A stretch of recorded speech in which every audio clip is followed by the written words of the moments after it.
ప్రస్తుతం 'big boss' హౌస్‌లో కొనసాగుతున్న హౌస్‌మేట్స్‌కి లైవ్‌లో తనుజ చుక్కలు చూపిస్తుందనే చెప్పాలి. తనుజతో పెట్టుకుంటే ఎవరికైనా సరే దోలతీరి బ్యాండ్ మెగడాల్సిందే అంటున్నారు ఆడియన్స్ అయితే.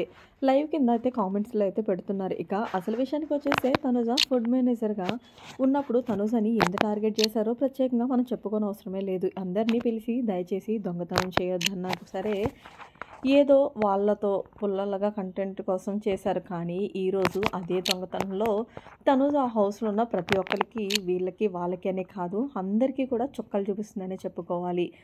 ఎందుకనంటే ఇక అసలు విషయానికి మనం వచ్చేస్తే ప్రస్తుతం 'బిగ్ బాస్' తనూజకి సీక్రెట్ టాస్క్ అయితే ఇచ్చారు. ఈ సీక్రెట్ టాస్క్‌లో భాగంగా ఫ్రిడ్జ్‌లో ఎన్నైతే పాల ప్యాకెట్స్ ఉన్నాయో అన్ని పాల ప్యాకెట్స్‌ని కూడా దాచిపెట్టాలి.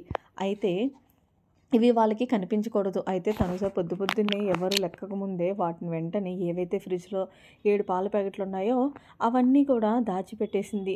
అంటే కనీసం టీ పెట్టుకోవడానికి కూడా ఇంత చిన్న కప్పుతో పాలు కూడా లేకుండా మొత్తం అన్నీ కూడా తన స్ట్రాటజీతో ఉపయోగించి అన్నీ దాచిపెట్టేసింది. కానీ తిరిగి పొద్దున్నే చూసేటప్పటికి అందరిలాగానే తను కూడా వెతుకుతున్నట్లుగా ఇక దివ్య వచ్చి పాలేవి అంటే ఏమోనబ్బా నేను కూడా అయ్యే వెతుకుతున్నాను అంటూ చాలా బాగా కవర్ చేసింది.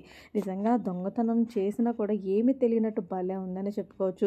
'బిగ్ బాస్' ఇచ్చిన సీక్రెట్ టాస్క్‌లో తను చాలా విజయవంతంగా సక్సెస్‌ఫుల్‌గా తను అందరి టాస్క్‌లో విన్ అయిందనే చెప్పుకోవచ్చు. మరి మీరేమంటారనేది కామెంట్ సెక్షన్‌లో తెలియచేయండి. మరిన్ని లేటెస్ట్ అప్డేట్స్ కోసం మన ఛానల్ సబ్స్క్రైబ్ చేసుకోండి. Thanks for watching. By by. Have a nice day.